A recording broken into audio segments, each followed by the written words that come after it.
Good afternoon, everyone. Welcome back to another live stream on Your Judaism conversation.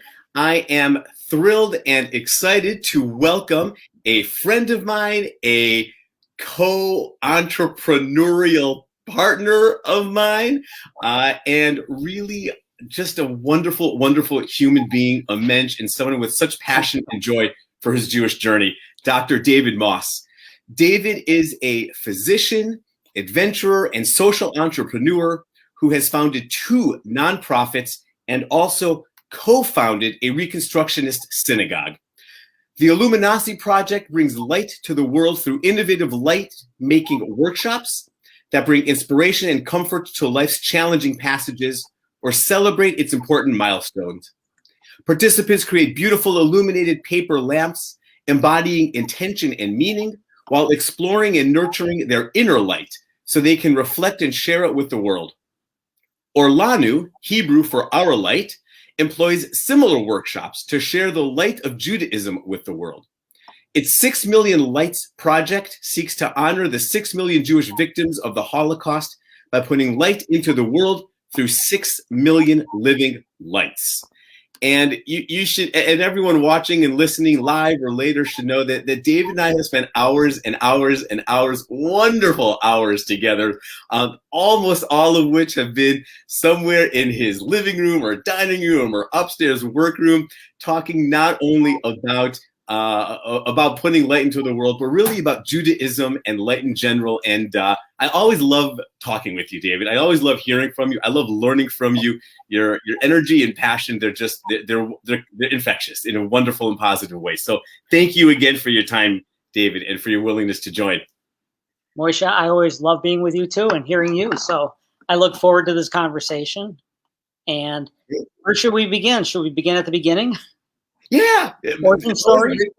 So tell me about your Jewish life. Tell me about your Jewish journey. Okay, so I guess in Judaism we always start with origin stories, right? Creation. So my Jewish origin really would start with my grandparents, my maternal grandparents, as my paternal grandparents had passed away when my father was just a boy, and so he was an orphan. So my maternal grandparents lived upstairs from us in a duplex. Wow. And my grandfather was a tour de force. So he ran away from home in the area that's now known as Belarusia. And he ran away because he wanted to be a rabbi. So he ran away, joined the yeshiva, and he would always remind me he was 8 or 10 years old, I should say, when he ran away. And he would tell me that he slept on the hard wooden benches of the yeshiva because he had no home. And he would have been a rabbi, I'm sure. But what happened was, of course, pogroms, and he was born in 1881. And so he had to come to America. And he married my grandmother while still in the old country. And she actually had lost her father when she was an infant. He had tried to cross a river in spring and fell through the ice and drowned. And his name was Trachtenberg. And the widow married a widower who had 3 kids. And then they went on to have 8 more children. So she had a family of 12 children, some who were not related at all, but they were in the family, some who were half siblings. And my grandfather came to America with my grandmother, and then they worked to bring over the rest of the family, which is a typical story. And as I mentioned, they lived upstairs from us, and I was my grandfather's major project for the last years of his life. He had 12 grandchildren, and I was one of the younger ones. And so at age 4, he started to teach me how to read Hebrew. I started to learn how to read Hebrew before I learned how to read English.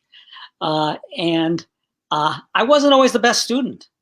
So I have memories, and I'm told they would share stories about how my grandfather would chase me around the circular table where we had our lesson, trying to get me to sit down. And my grandmother would bribe me with Spanish peanuts. And when I got to be a little older, what got me going upstairs was the fact that we had this huge mountain ash tree growing in our neighbor's yard that overhung the second story porch where my grandparents lived. So I would climb up the tree to go to the Hebrew lesson and then drop down from the branch onto the porch. And my grandfather honored that kind of thing, which was great. So we would have the lessons, and for him, the lessons were never long enough. So, being a kid, I would go out to the front yard and I would throw a ball against the house, and I would see my grandfather on the second story window, and he'd be mimicking me, going like this and going like, goy, goy, goy. So there was a push-pull, but there was also a lot of beauty. So, for example, Friday evenings, we would always have a Shabbat dinner, and Saturday morning I would walk with my grandfather to Anshe Sfard, which was on 51st and Keefe. And my grandfather originated the whole idea of kids coming up to the bima at the end of the service.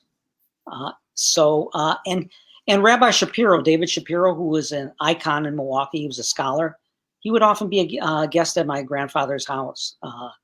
And they would be discussing things. So I'm looking at the picture of you, Moish, with all of these books behind you. That was my grandfather's, that was his living room. Wow. Shelves with books.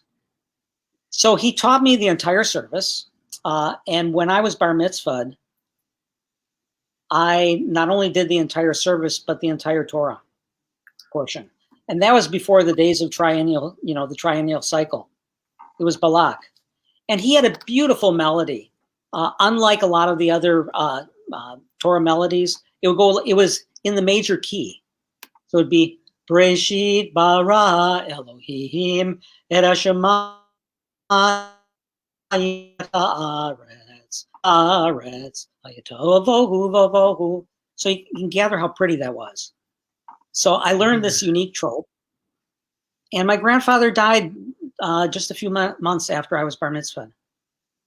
And that was a tragedy because we never got to the stage where we could go on to the next layer of Judaism. He wanted to teach me Pirkei Avot. And I wish I had learned more about his origin story, because when I would ask him, he would just say, it was tough there, and I was glad to come to America. So I know so little about his family and how it was for him growing up. And it's a shame. And I do remember, even in those early days of first learning about Judaism from my grandpa, I was God wrestling. And for example, they tell the story about how when I heard the story of Adam and Eve for the first time, my first question was, well, did Adam and Eve have belly buttons? And I don't remember his answer. And I remember, what fascinated me about the Torah was really those first couple of chapters. Those were my favorites. The story of creation, the biblical flood, the Nephilim. It's like, it's what, 3 sentences in the Torah about these giants who were, when the sons of God came unto the women, the daughters of the children of men, and had giants. What the heck is that all about? And so those are some of the kinds of questions that I had when I was young. And speaking of God wrestling, even as a youngster, 8 or 9 years old, I would love to wrestle with the concept of infinity. I don't know. Did you ever think about infinity? In what context? I mean, mathematically, I certainly do, but in what context? Well, I would think about it primarily in the context of time.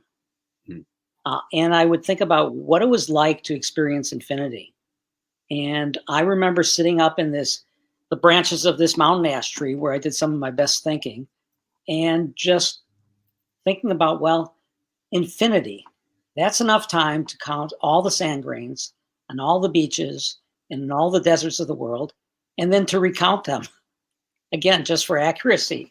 Mm-hmm. And I would think about what it would be like to sit at the feet of God, because that was one concept of the afterlife, for infinity, and how boring that would get to be. And I would think about infinity till I was literally sick to my stomach. That was a practice that I did, until one day I realized that, you know what, an infinity has passed before I was ever even born. And that's never bothered me. So it's all the direction in which you look. Perspective, right? So my grandfather died. and I kind of fell away from Jewish practice, and just went on being a kid. I mean, I was 13 when my grandfather died, so there was high school and then college, and part of God wrestling also is thinking that maybe someday you'll understand what life and existence is all about. And I had this concept that if I read enough books, when I got to be old enough, maybe I would understand what life was all about. And until I realized that it generally remains a mystery, except for one thing. Eventually, through grace and other circumstances, I think I have reached that understanding that I never expected. But that comes later in the story. So I went away to college and then med school, and I met my wife in Madison at the old Broad and Brow. Do you know where that is on Regent Street? No. The what? The old Broad and Brow was a bar on Regent Street. Nurses. No. I was in my first year of med school, and my wife was finishing her degree in nursing, and she was everything I looked for in a woman. She was beautiful, smart, kind, had a great sense of humor, was curious. And so at that time, she was just a friend. And she was bound for Minneapolis. And I said, why don't you check out Milwaukee? So I convinced her to come to Milwaukee, and led to another.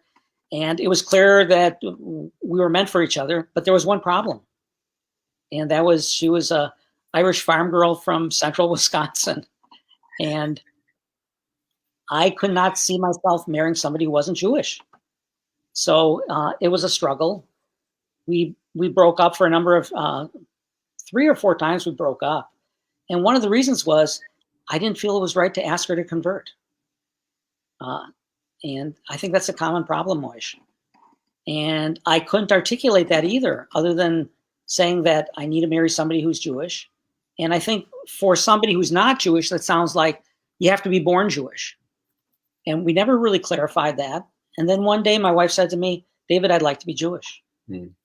I want to convert, regardless of whether you and I get married or not. And she converted. She had an Orthodox conversion. And we got married. And then when we got married, guess what? We had no Jewish friends, and my wife was curious about Judaism. So we joined a synagogue, Temple Beth Israel. Mm-hmm. And at that time, she was in law school in Madison. She was a nurse who then went to law school. I'm in Milwaukee doing my internship at St. Joseph's Hospital. And she eventually came back to Milwaukee, and we went to Beth Israel. And I think my experience at Beth Israel was similar to a lot of people, which was the services were just, I put in my time. You know that feeling? Did the prayers, I knew the prayers. The rabbi's sermons, Rabbi Panich gave some excellent sermons, but we were looking for more. And fortunately, Beth Israel, I think, sensed that there were people our age, parents with young children, our kids were infants at the time, that wanted something more. And so they started a chavurah, and they recruited members. And I think there were 6 couples, and we met at somebody's house. And either the rabbi or an emissary of the rabbi was there, and they went around the room and said, so why do you want to be here? What impels you to join a chavurah? And the answers were all very earnest. And then they got to me, and I said, sex, drugs, and rock and roll. And fortunately, a number of the people smiled and laughed like you did. There were a few people that looked at me with the stoniest of stares, and they did not last in the chavurah.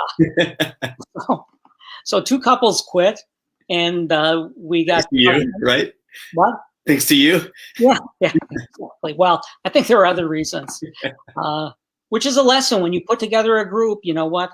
It's not always going to gel at first. Mm-hmm. And these were people, honestly, had I met them on the street, I don't think I would have been their friends. We came together thanks to a third party. But we were a good match. And So we would alternate we would meet monthly, and we would alternate what we did. So every other month it was something with our young children. And then on the months that we had adults only, we generally would alternate that. So there'd be either a social engagement that we do something fun, an exploratory hike, camping, whatever. And then on the alternate months where the adults got together, we would learn. And one of the things we did was we would invite rabbis from different traditions to come and meet with us. And we invited David Bruson from the Jewish Day School. He was the Jewish principal then, to talk about something that we knew nothing about, which was Reconstructionism. And what we heard, we liked. The fact that there was equitability between men and women, the fact that there was music. And we said, hey, let's go. Where's the nearest Reconstructionist congregation? Do you know the answer to that? There wasn't. No, there was actually in Chicago. Chicago, right. In Milwaukee, there wasn't. Right, exactly. So it was the Jewish Reconstructionist congregation. And we decided we'd make a field trip down there. We'd go on a Friday night. We'd stay over at a hotel and also attend the Saturday morning services. And we went to the Friday evening service, and it was absolutely intoxicating to hear the kind of music that we heard. The cantor at that time was Lori Lippitz, who had a klezmer band that she still runs. And the spirit there, the fact that men and women participated equally. And we went out to dinner right after the services. And we said, well, what are we going to do? We cannot go back to another conservative synagogue service. We need to have this kind of thing in our lives. And so we talked for maybe all of about 5 to 10 minutes about commuting down to Chicago for Friday evening and Saturday morning services. And we said, or we could start our own synagogue. And we looked around the table and we said, we're going to start our own synagogue. And it was a good mix of skills. So I was a physician who also was finishing my MBA at the time. We had an attorney, we had a few accountants, we had a JCC camp director, and the women also were very talented. And in no time at all, we had an organizational meeting in our family room. And we had our first service literally just a couple months after that. And what was interesting is, so we wanted music. That was really important to us. And one of the women in our group, Michelle Rosansky, we call her Mimi, she said, well, I used to sing at camp, at Camp Interlaken. And I remember thinking like, oh God, I hope she has a decent voice. And if she doesn't have a decent voice, who among us is going to have to tell her, Mimi, this isn't working? But you know Mimi. I do. Not only did she have a beautiful voice, but I still think she's one of the most incredible cantors out there. And part of it is clearly she has a beautiful voice and a beautiful style of singing, but she also brought all of her soul and neshama to the singing. And she was one of these cantors that could move people to tears, and she still does. And now she's trained as a cantor, by the way. So a plug for Mimi, she's amazing. So we had this incredible cantor that just happened to arise from our small group. And my wife said, well, I can play the flute and piano. And Colleen is an amazing flautist. And so we had this talent within the group. So that fall, we had our first high holiday service. And looking back on it, I mean, we sat in this big circle. We rented out a space, I think in the Unitarian Church North. And it was basically geared towards kids. I'm embarrassed to really think about the quality of the service back then. I mean, it was basically Rafi, this little light of mine, I'm going to let it shine, that type of thing. And we realized, you know what? We need to have something that appeals to adults and kids. And I think we were able to thread the needle. So we more people joined our small synagogue group, and eventually we reached about 100 member units. So it was successful from the perspective of, it was intoxicating to have our own creative platform. And we really did innovate. It wasn't just music. We had these amazing theme services. We went down to Chicago to an African-American Jewish congregation led by an amazing rabbi, Rabbi Fournier, Capers Fournier, who was actually a first cousin of Michelle Obama. Most people don't know that. And he was basically Martin Luther King as a rabbi. And then we had his congregants come up to our synagogue via a bus and do a joint service. And the music, of course, was totally different. The style was different. It was wonderful. We had another service where the elders would share the wisdom that they've learned. And we also explored the role of Jesus as a Jewish rabbi. So we had a member of the faculty of Marquette University who's on the Jesus Seminar. Do you know what the Jesus Seminar is? I don't. So it's a group of theologians ranging from Christian theologians to Muslim and Jewish theologians who explore the historical Jesus. Not the imagined Jesus that everybody knows about. And he talked about Jesus as a Jewish rabbi.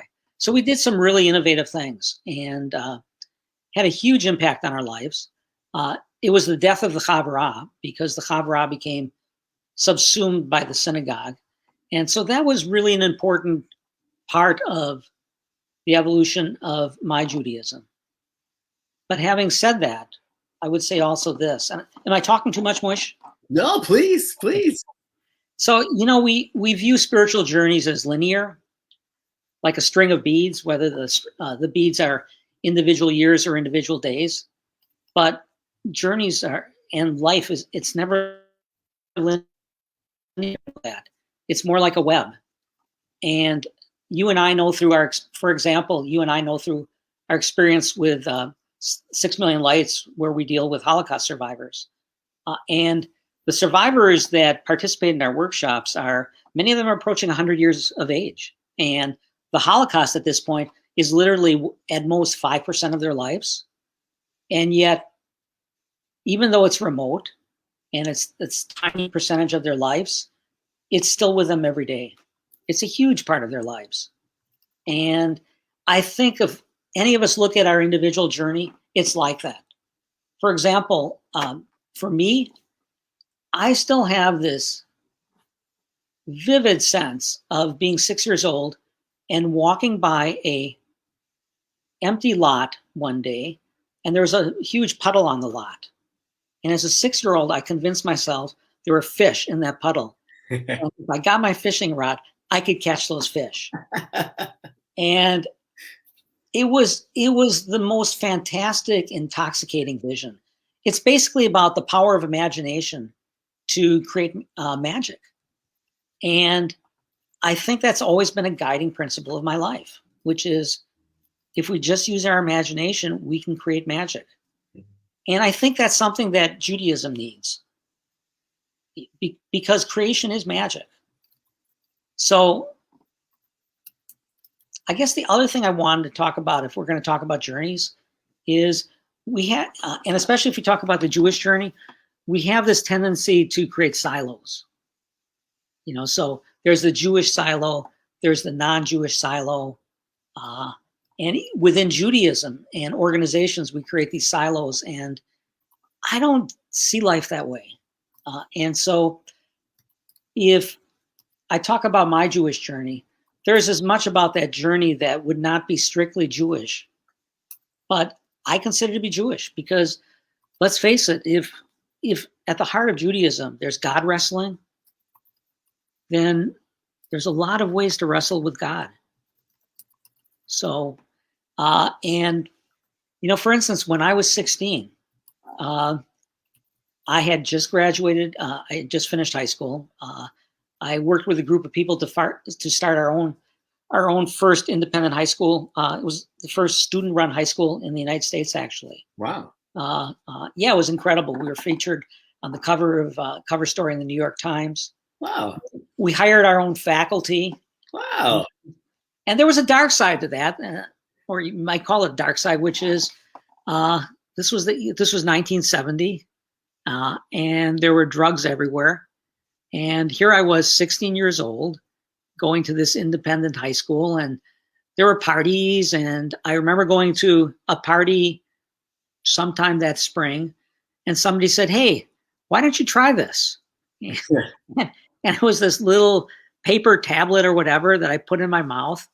And so before I did any kind of drugs or even really drank any alcohol for that matter, I had my first experience with LSD. And that's part of the spiritual experience too. And I remember going home, and I shared a room with my, at that time, with my 11-year-old brother. And I remember going into the room and turning on a desk light that I had, and then turning it off, and the whole room became white. And I sat there in the dark, writing on a single piece of paper my concept of what reality is all about. And the next morning, I looked at it, and it was a spiral, like a Nautilus shell. Yeah. Circled around the paper until it came to the very center.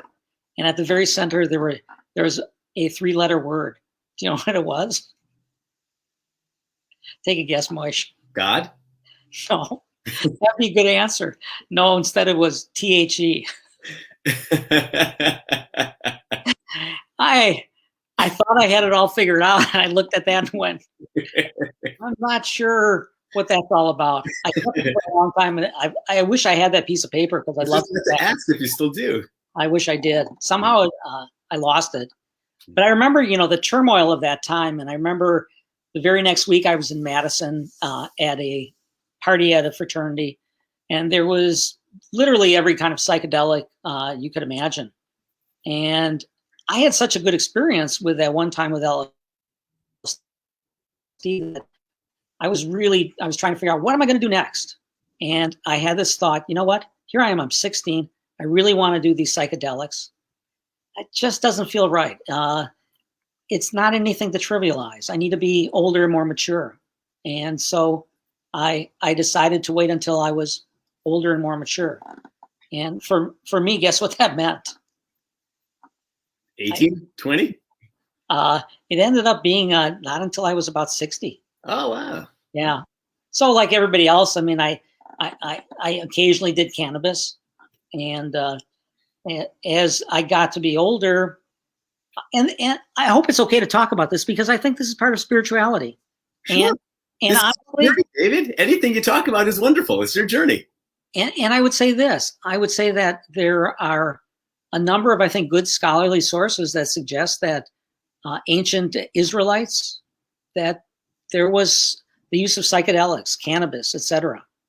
So who knows what the burning bush was all about, for example. But anyways, I decided that that exploring reality was important, but that psychedelics, for me at least, they were not about partying. They were about a way to explore spirituality and the nature of reality. And so, other than like very occasional cannabis, and for years not doing anything, I didn't touch any of that stuff. And the reason I bring this up, especially as a physician, I think that actually cannabis and psychedelics are really an important part of the health armamentarium, in the quiver of tools that we use. And I also think they're an important tool when it comes to spirituality. They're not the only road, but I think for some of us, they can be an important part of that path. So yeah, I didn't do anything until I was, I think about 62. And somebody provided me with 5-gram servings of psilocybin, ground up psilocybin. And I thought, well, I'm ready. So I read all about psilocybin, magic mushrooms, and I was up in my cabin, and it was the middle of winter. We have a cabin in the UP. The nearest person is probably 12 miles away. And I read about the famous psilocybin experiences at Harvard back in the 60s with Andrew Weil and Huston Smith, who wrote one of the most revered books on spirituality. He's a theologian. Andrew Weil and Ram Dass. They were kind of the core group. I read all about that, and I fasted all day, and I skied around our lake, which was 8 miles around. And in the evening, I chewed 5 grams of psilocybin, and asked the mushrooms to give me what they thought I needed, not necessarily what I needed. And 20 minutes in, I started to see some geometric visions when I closed my eyes. And I felt like watching TV. And I said to the mushrooms, look, I don't need to be entertained. Just give me what I need. And guess what? Wham. Trip ended. You know, I was back in consensual reality. And at first I was really disappointed. It's like, wow, how could I not have an amazing experience on 5 grams of psilocybin, which is a really strong dose? And I realized the mushrooms gave me what I needed, which was my path really is in the world of reality for the most part. And it was a powerful experience. And what was interesting is I still had 4 more doses, which I shared with other people. And some of them had the prototypical psychedelic experience on mushrooms. So it was all over the place. So I really think that psychedelics is an important tool. Having said that, it's not my major tool. And I know I've spent maybe the last 5-10 minutes talking about it. For me, my major tool really has been dreams. I've had several life-changing dreams in my life that have impacted me more than really daily consensual reality. I've had, and then what I would call experiencing life itself, being an emergency physician, doing wilderness adventures, and then finally synchronicities, which is really what I would call grace, which is the universe provides you with amazing opportunities that give you a chance. And really take a whole hour just talking about those dreams and synchronicities and life experiences. And I don't know if we have the time to talk about some of them or not. Because I've been talking and you haven't said anything, and you are a font of wisdom. Well, thank you. No, thank you. It's okay that you're talking. I mean, people get to hear me a lot, and they don't get to hear you a lot. So I will say one thread that's been weaving through my thoughts as you've been talking. This goes all the way back to your grandfather, and it actually connects. You can't see it on your screen, David, but okay. People who are watching live on Facebook, they're able to post comments live. And one of these threads that is going in my head, which comes from your grandfather, which you talked about, is something that a friend of mine, Aaron Bodson, also picks up on, which I'll mention in a moment. But in the Torah, in Genesis, when Hagar, who is the maidservant in Abraham and Sarah's tent, first flees from their tent, an angel appears to Hagar and asks, "Where are you coming from and where are you going?" And Hagar's response is, "I'm leaving my master's house." She's able to answer the first question, "Where are you coming from?" She has no idea where she's going. And that struck me when you were talking about your grandfather, because I hear so many stories about, a couple generations ago, 2, 3, 4 generations ago, people fleeing Europe, Russia. They don't know where they're going. But it always sounded like your grandfather had an idea of where he wanted to go. Wasn't always perfect. He wanted to go to the yeshiva. He wanted to go to rabbinical school. He wanted to come to America. He always had this idea of where he wanted to go. Things don't always work out perfectly, of course, right? But he always had this idea of where he wants to go. And I think a lot of not only Jews, but people feel lost in general because we know where we're coming from, but we don't know where we want to go.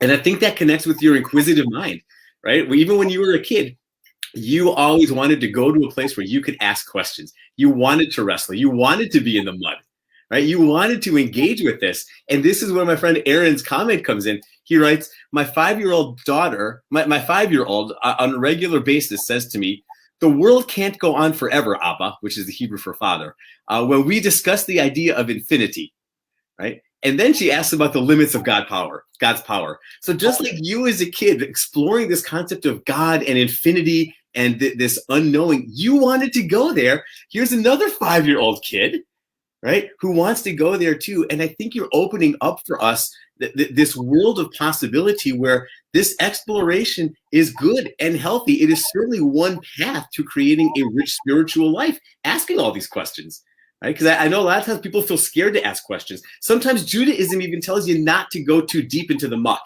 and not to ask these questions so deeply. But you're really talking about this desire to ask these deep spiritual questions, these questions about the infinite, have inspired and guided you? Yeah, I think that's, to me, we're missing the boat in Judaism when we don't encourage and inspire people to ask these deep questions. And that's why a lot of Jews end up following other spiritual traditions, such as Buddhism, where it really is the practice of asking deep questions is encouraged. And for me, I love the idea of not knowing where I'm going. I mean, that's what exploring is all about. You don't know where you're going to end up. You don't know what the final destination is going to look like, and it's the journey itself. And that's part of, and maybe we'll talk about in a little bit. That's part of what OrLanu is all about. I think is asking those deep questions. But when you mentioned, by the way, about Gevurot, I mean about God's strength and God's power. Interestingly, so I have a recent project that I started just before COVID, and it was called Amida Meditations. And what it was is taking the 7 blessings of the Friday evening Amida service and exploring each one. So we started with fathers, and it was a great, and I write it as a dialogue between myself and the Shabbat co-leader, which was my friend Mimi. And when we talked about Avot, we talked about, so who are our ancestors? And we started with, our immediate ancestors and progressed back eventually to our ultimate ancestors, the Big Bang. So then we got to Gevurot, which is the second Amida, which is about God's strength. And it's an amazing prayer to explore because it's also Machayim Etim in the traditional service, which is God who reviveth the dead. And so I know we had at least 3 different services where the Amida meditation was just exploring that second prayer, Gevurot. And one of them was, and we don't do this enough, imagining if you were God and you were creating the universe, what kind of universe would you want to create? And what would your role be in it? And would you want to be the kind of God that basically is all powerful? God is the puppet master? How boring would that be? I wouldn't want to be that God, would you? No. And God actually didn't want to be that God. Exactly. Yeah. So there are midrashim, there are stories about how God, rabbinic stories about how God created the world and did not give people free will. And God hated it. So God destroyed the world, created a new world. People, again, did not have free will. God destroyed the world time and time again until God finally gives people free will. At which point the angels almost rebuke God and say, God, do you have any idea what you're doing? They're going to disobey you. They're going to break your laws. They're going to make things difficult for you. And God said, yes, that's the world I want. Right? Yeah. I've actually had a hint of that in my dreaming. I don't know if have you ever had a lucid dream, Moish? In the sense that, in what sense of lucid? So a lucid dream is where you know you're dreaming. I mean, that's basically. Yes. Okay. So I've had 3 truly lucid dreams in my life. I'd love to have more, but it's just been 3. And in all of those dreams, when you realize you're dreaming, all of a sudden that dream becomes more real than everyday reality. It's hard to explain, but when you have it in the dream, you go, oh my gosh, this is amazing. So 2 takeaways from that. One is that my last lucid dream, when I had it, I thought, if this is what consciousness is like after death, it's like, I welcome that transition. The other thing is that's been amazing to me in my lucid dreams is, even though I can somewhat guide where I go, I can't control the outcome. There's an agency beyond my intent in the lucid dreams. And it reminds me perhaps of what it would be like to be God, which is God can create, but creation itself has its own agency. Does that make sense? It does. I'll tell you the example I often use, but I want to later on, I want to reflect more on yours because I like this idea of a lucid dream. I always say that God is kind of like at the top of a hill with a snowball, right? and you can shovel a path down the hill, and sometimes the snowball will go and just fall apart before it gets anywhere, but you have no idea ultimately what path that snowball is going to take or where it's going to go, what it's going to do. So that's the image I've been using for a long time. But I like the experience of a lucid dream, that you can impact and influence what you're doing, but you are very absent to total control, because there are so many factors. I don't want to say beyond you, but there are just so many factors. You can't have total control. I like that image. Right. Yeah.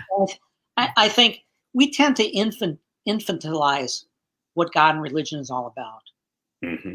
That's something that a friend of mine who was brought up Christian recently said to me. He said, the typical Christianity that's practiced in the United States is really a practice of infantilization, where we have this kind of puppet master God or Jesus, and it pervades religion. It pervades our concept of what God is all about. And I like to think of God as ultimately mystery. In fact, I've had several numinous experiences in my life, and in one of my numinous experiences, not related to any kind of drug at all, but I saw God. And God had this long pole that God was spinning creation at the top of this pole. The pole was maybe 10, 20 feet high. And God was just busy spinning creation. And I communicated with God and I said, "What's this all about?" And God communicated back. Even I do not know. Even I do not understand. Even me, it's an ultimate mystery. And that's both inspiring and also scary. That at the core of everything is pure, infinite mystery. And that's my concept of what reality is all about. And having said that, I just would add one more thing. In the last 3 years, I had 2 spontaneous, what I would call psychedelic experiences, where I realized that we are God. We are God experiencing God's creation. We are creation, in other words, experiencing ourselves. And also the feeling, there's a dark side to this, which is when one is all that is, if God is all that is, there's this existential loneliness of being all that is. And so what do you do with that existential loneliness? You create and experience that creation. So it really goes to the heart of what awesome is all about. It's awesome and it's awful. And so we tend to elevate the numinous and say it's this amazing positive experience. But I think there's 2 sides to that coin. And I would say that to the Jewish sages who said, don't get into the muck. I think, and why Kabbalah is limited, that, it's not meant for the masses. I think there's some truth there. Mm-hmm. And I say with the utmost of humility. Mm-hmm. Mm-hmm. So I want to thank you for something you've been talking about, and then in our time left, I have one more question, which if you're up for it, I'd love you to reflect on. But I want to thank you also for sharing about your spiritual journeys, about your dreams, about your luminous experience talking with God, about your exploration of drugs and spirituality. Because when I talk about owning your Judaism, you said it too. There are so many different paths. And I think talking about this spiritual journey, if it's any single piece of what you've said, it can be any one of them, right? That's not something people are often comfortable talking about or sharing, right? Talking about spirituality through drugs, talking about dreams, talking about talking with God and having God talk back to you. This is not things that people are often comfortable sharing. And I'm really deeply grateful, David, for your comfort and your willingness to share so personally and intimately your journey and your spiritual journey and your one of your paths to connecting with God. In particular, this is owning your Judaism. It's all about finding a way that's meaningful and relevant to you. And I appreciate your being willing to speak so personally about that. And there's one other thing that you said. I wrote this down because this is a quote that I absolutely love. And you were talking about this when you were discussing initially your co-founding the Reconstructionist synagogue, and you were talking about creating services needing to appeal to adults as well. You said that it was intoxicating to have our own innovative platform. Right? And I love that, right? Because that is such an element to Judaism that I feel is unexplored. That's why I'm trying to do the work I'm doing. I think that's why you've done so much of the work you're doing, right? There's something intoxicating about innovation. And I don't know if you want to share more about that, if you want to share more about the nonprofit work that you've done, that we've done, right? If you want to share more about that as yet another platform. You've talked about your spiritual journey. You've talked about your relationship with God, with the concept of infinite and infinity. You talked about founding a synagogue. And you founded a nonprofit too. Yeah, when you get to be 67, that spiritual journey is a long journey, and honestly, in many ways, I've just lightly tapped on just a small portion of what my spiritual journey is all about, and the narratives that I could share. And one concern I have, Moish, is we talked about drugs, and I have a concern that people would think that, again, it's a big part of my life. Honestly, my experience with psychedelics can be numbered on with one hand, basically. Mm-hmm. So it's not a lot, and less people think that I'm a flake. I probably should share a couple other stories about important formative experiences. So do we have time to do that? And then we can talk about OrLanu at the end. So I'd say probably have about 10 more minutes or so. And one other quick note is a congregant of mine at my synagogue up in Green Bay, Betsy. She also wants to thank you. She said it's a fascinating conversation, and also thanking you for your openness on your spiritual journey. Another congregant in Green Bay, Shara, just typed in also that agreeing with Betsy and naming the conversation as an adventurous journey in and of itself. So you're really inspiring all of this adventurousness, which I know you named as part of who you are. So thank you. I feel bad because, some of the juiciest stories we haven't even talked about. Well, you know what? Here's the wonderful thing. We live, 6 minutes from each other, but we also have this wonderful world of internet and StreamYard. So this doesn't have to be, I hope it's not the last conversation we have. So we can keep talking. So, and you know what? You've done enough to whet the appetite. So we can come back and have more conversations too. But I think I interrupted you. I'm sorry, David. No, that's okay. So I mentioned to a friend of mine that I was going to be talking with you. And this was somebody who I know from my emergency medicine days. I was an emergency physician. And they said, well, I hope you share the story of the blue man. So I'm going to talk about the blue man, okay? I don't think you told me this story before, have you? No. I don't think so. It's a story about being open to the universe, okay. And how the universe can surprise us.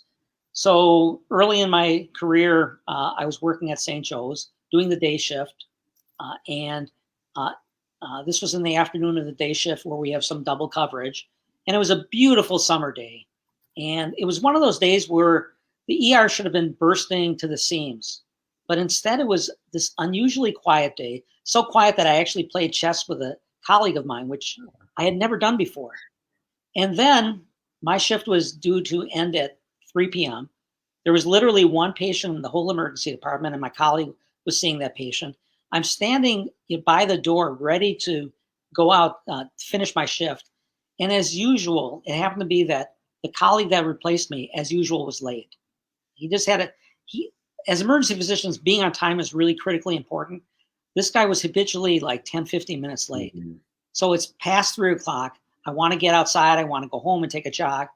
And all of a sudden, paramedics pull up. They rush into the ER. Usually they will radio ahead and tell us what's happening. In this case, they never even radioed us.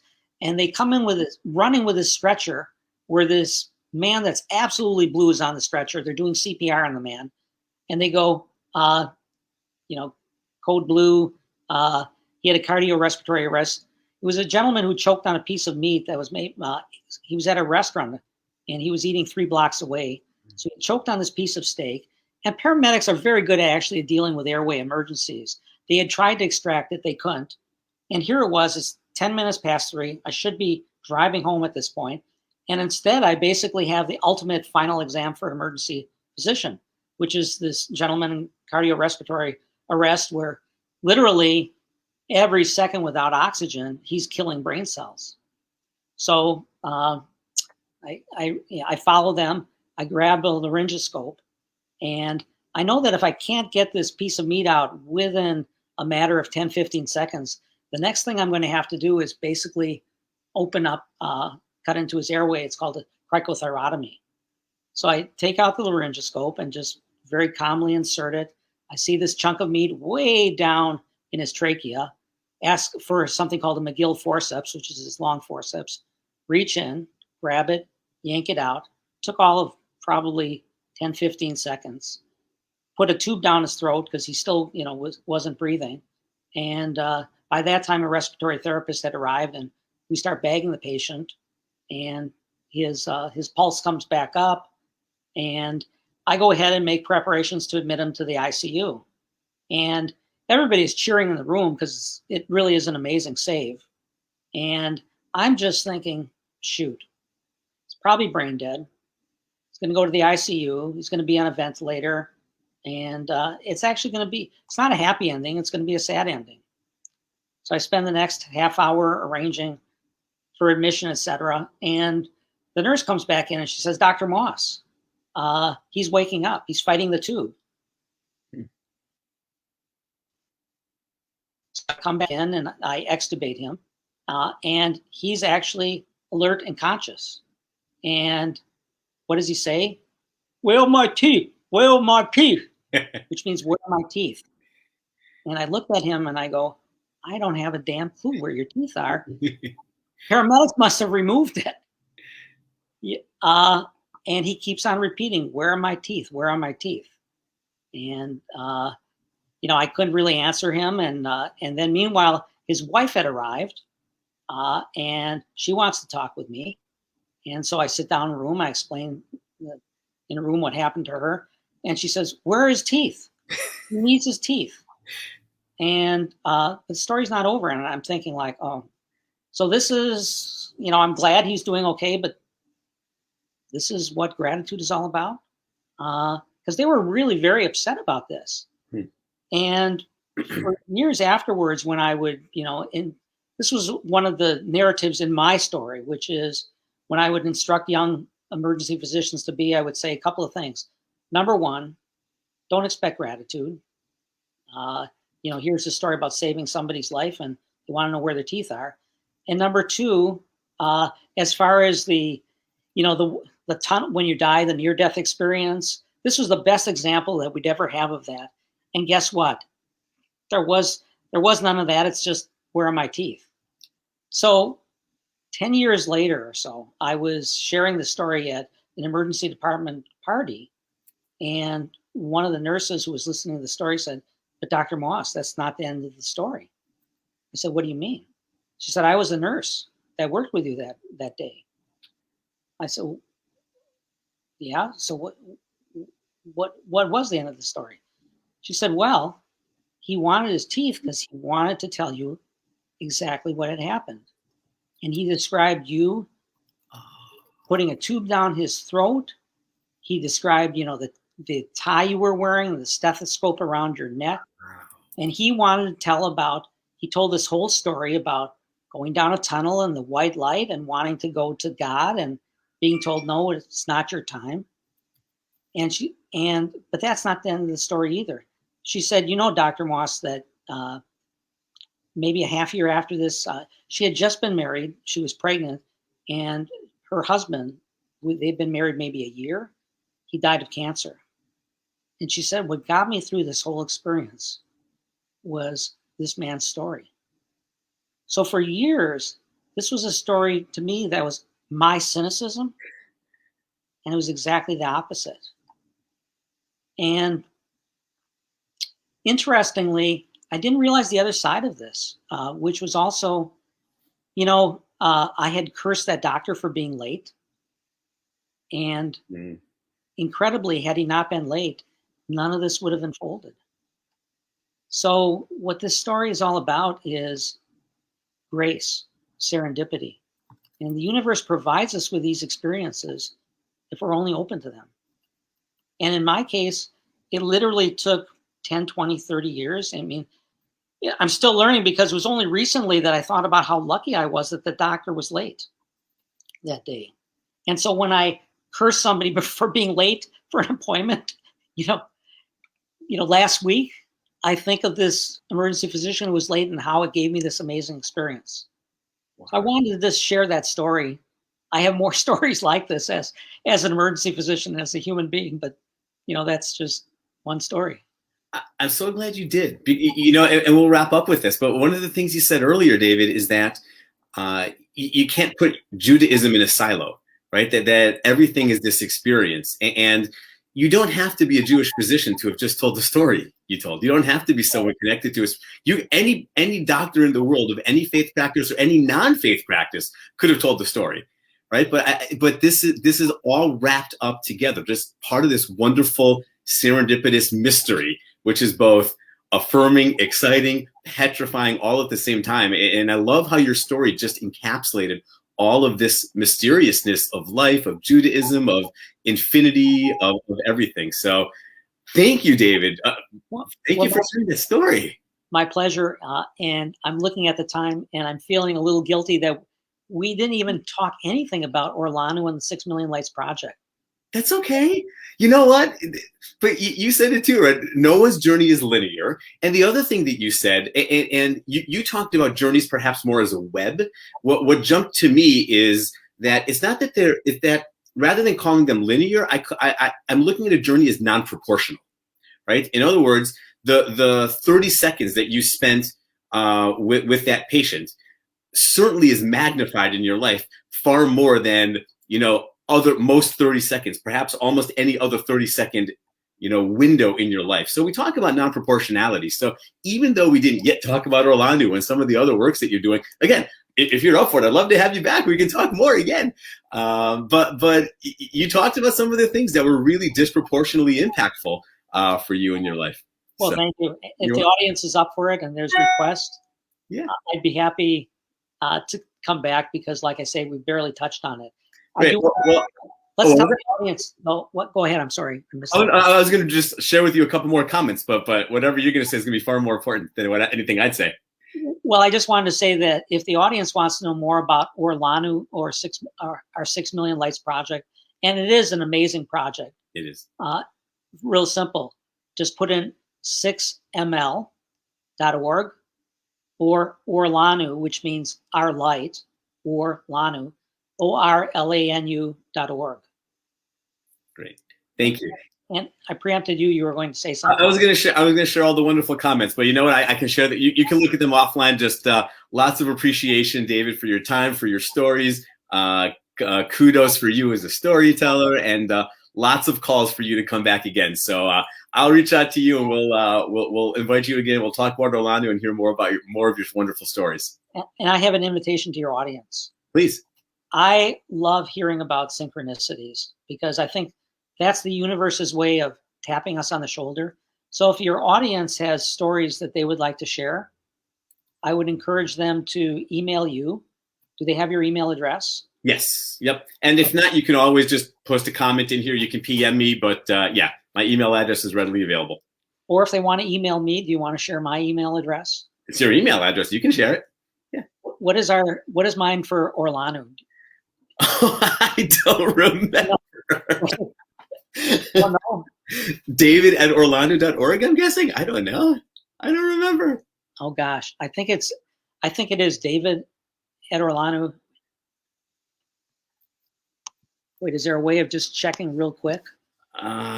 Yes, David at OrLanu.org. That's OrLanu.org. So David at OrLanu.org. If you have stories of synchronicity for David, you can email me, you can IM me, you can record it and send it to me. I'll pass them all on, or you can email David directly at david@orlanu.org.